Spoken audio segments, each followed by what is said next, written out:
Estamos de regreso en Punto y Contrapunto. Ayer, en la conferencia mañanera, el presidente López Obrador recibió un tremendo espaldarazo a su gobierno. Aprovechando el anuncio de un acuerdo entre las empresas responsables de 7 gasoductos y la Comisión Federal de Electricidad, el presidente del Grupo Carso, el ingeniero Carlos Slim Helú, desestimó el crecimiento cero reportado para el segundo semestre del año, señalando que la economía crecerá pronto gracias a los proyectos de inversión de la llamada 4T. Eso dijo Slim. Veamos el contexto. Carlos Slim dice que está convencido de que la economía mexicana va a crecer pronto. Este martes, durante la conferencia de prensa del presidente Andrés Manuel López Obrador, el magnate calificó como intrascendente si hay o no crecimiento económico este año.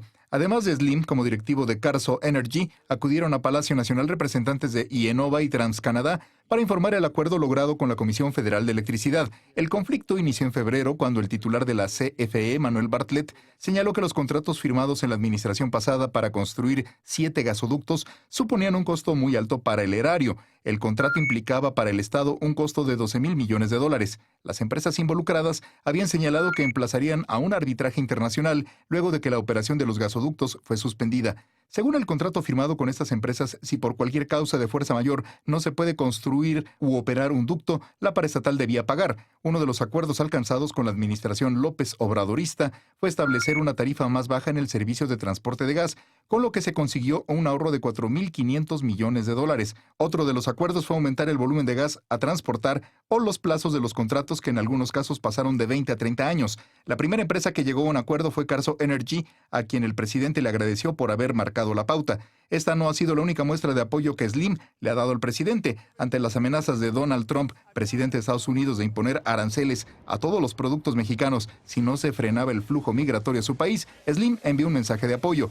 Aunque también han tenido diferencias, como en el caso de la cancelación del nuevo Aeropuerto Internacional de México, medida que Slim reprobó y hasta se ofreció a financiarlo, decisión que quizá no ha descartado porque ayer dijo que ya se vería en el futuro si retomaba la obra. Slim dijo ayer que entre el empresariado mexicano hay un gran acuerdo de que el país está pasando por una primera etapa y que se está trabajando en un programa de inversión para generar actividad económica y empleo. Punto y contrapunto.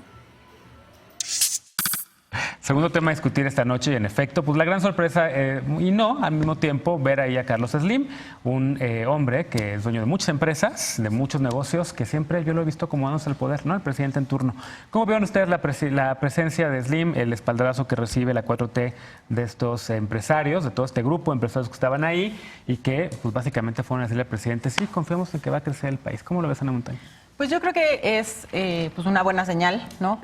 Para la 4T que esté habiendo como este tipo de opiniones, ¿no? Que también finalmente como se contraponen a lo que se ha venido diciendo en las últimas semanas, en los últimos meses, en términos de que efectivamente las mediciones del PIB y la macroeconomía pues funciona de maneras muy complejas.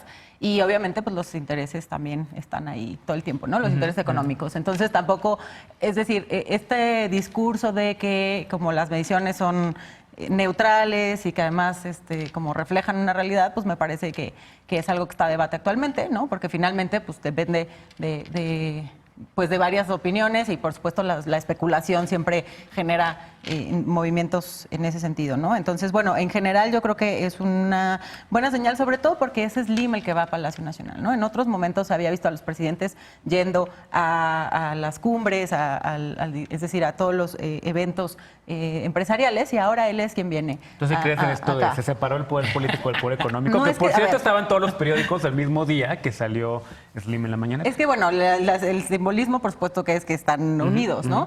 Pero finalmente lo que importa es que se separe en el gobierno, en las leyes y que se condene, lo cual estamos viendo con las propuestas de la eliminación de la condonación de impuestos, etcétera. Entonces, a mí no me parece que sea en ese sentido, sino al contrario, ¿no? Es un poco como el gobierno izquierda, ¿no? El Estado controlando al poder económico. Y eso creo que digo, no es tan fuerte el simbolismo, pero creo que hacia allá va, y en ese sentido, pues me parece que es un éxito del gobierno federal haberlo hecho así, del presidente. Hay un viejo dicho, Alfredo, en Estados Unidos se usaba mucho, lo bueno para General Motors es bueno para el gobierno, es bueno para el país. ¿Coincides con eso?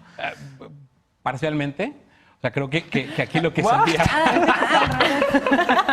Pues no para General Motors, o sea, lo estoy llevando más bien como al punto de lo bueno para el empresariado. No. Okay. O sea, lo bueno que pasa en términos de confianza, que es lo que se había venido perdiendo justo por lo que platicamos en el corte, la cancelación de proyectos, la imposición de algunos otros que cuando las licitaciones no funcionan, pues entonces los va a hacer el Estado. O sea, habían muchas señales que tenían a los empresarios con los nervios de punta. Sí. Y esto que vimos ayer, que es la consecuencia de una irresponsabilidad de Manuel Bartlett, yo por lo menos así lo leo de lo que he estado escuchando, que salió a calificar todos los contratos como leoninos, y después de este diálogo que parece que encabeza Slim, o sea que es la señal más clara. Presidente, porque se hicieron en Palacio Nacional. La propuesta. Ah, no, sí, la propuesta. ¿No? Bueno, Slim ya lo habíamos visto en Palacio Nacional en los últimos Sí, días. pero Le llevó a apenas lo que enchiladas voy es que- suizas o algo así. Sí, pero lo que voy es que no las encabeza el jefe de sector. Las tuvo que jalar el presidente para encabezarlas el presidente. Refraseo. Encabeza el proyecto con el que finalmente ayer salen a decirnos que se resolvió el problema de los gasoductos, que era Sí, un problemazo. un problemón, que sí. se metió el propio gobierno en él. O sea, tampoco es como que vinieron como en la cuestión de Estados Unidos, que viene de afuera, que viene de otros lados. No, Señal se metieron positiva en ese problema. que Sí. reculó el gobierno en ese sentido. Que reculó, pero yo escuchaba a Valeria Moy, dio varias explicaciones Sí. muy claras de si en verdad fue un ganar-ganar. Ella dice que no es así, que lo que pasó es que el pago a contraprestación que a 25 años se iba a hacer, tomando en cuenta, que se debe haber tomado en cuenta el valor presente del peso, se homologó como si no fueran a haber variables de aquí a 25 años, se aumentó de hecho el plazo a 30 años y hoy estamos pagando, hoy se va a empezar a pagar al costo parejo por todos los 30 años. Entonces, que la verdad es que termina perdiendo México en ese sentido, pero lo rescatable, lo que sí vale la pena, lo que hay que sacar de palomita, lo que sucedió ayer, es que parece que ya también está cambiando la forma o el término de relación que tiene el gobierno con los empresarios cuando suceden estas cosas, y eso no es cosa menor. No, nada menor. No es cosa menor que esté recibiendo a estos. Dicho lo anterior, pues yo no creo nada que el poder económico y el poder político se han por fin separado gracias a la Cuarta Transformación. Además hay que ver la nota que hoy trae Arturo Ángel de Animal Político sobre este empresario favorito del sexenio, que es Ricardo Salinas Pliego, y las adjudicaciones directas, en este caso para seguros en la Ciudad de México, pero también lo vemos con los programas sociales, con lo de las orquestas y todo lo que está recibiendo empresarios como Salinas Pliego y otros tantos que están ahí en el Consejo Asesor del presidente López Obrador. ¿Cómo lo ves tú? Otra lectura dentro de la 4T. Bueno, que los contratos con las gaseras eran leoninos y abusivos, sí. Que son una práctica normalizada a nivel internacional, también. Y te habla de la simetría de poder que hay entre el Estado-nación y las grandes empresas transnacionales, y cómo el capital ahorita es más preponderante que el poder político a nivel global. Y creo que es una señal muy positiva esta rectificación, que las dos partes se hayan acercado a un punto medio, porque efectivamente la cancelación de estos contratos iba a conllevar a litigios judiciales que iban a desacreditar, internacionales, que iban a socavar la confianza de México en un momento en donde lo que se requiere es atraer inversiones para hacer que la economía crezca. Entonces yo veo una señal muy positiva en esta reunión, veo un punto de inflexión. Veo que sí hay un proceso de separación del poder político del económico, que el primer acto contundente fue la cancelación del nuevo aeropuerto de la Ciudad de México en Texcoco, que eso cimbró, fue algo estremecedor. Sí. Pasó lo de eliminar las condonaciones. Pero no pasó nada con las inversiones que tenían los... No, porque había contratos y había que cumplirlos. No, o sea, pero no perdieron finalmente capital, perdieron ganaron nada. además en la renegociación de los bonos, porque ahí sí muchísimo. hicieron mucho dinero. Bueno, pero finalmente creo que sí hubo una separación de los poderes. Está en vías Pero como de todavía. 5 centímetros nada más. Creo que hay una gran diferencia como decía Ana, yo no veo mal que el hombre más rico del mundo hable desde la tribuna de las mañaneras, cuando lo que estaban acostumbrados eran ellos a convocar al presidente a sus oficinas. En esa tribuna pues ha asistido deportistas, políticos, activistas, hasta Genaro ha estado en esas tribunas, y no podemos decir hasta Genaro. O sea, ya cualquiera, ¿no? Bueno, Bueno, y pasado este proceso convulsivo, creo que sí hay nuevas reglas del juego.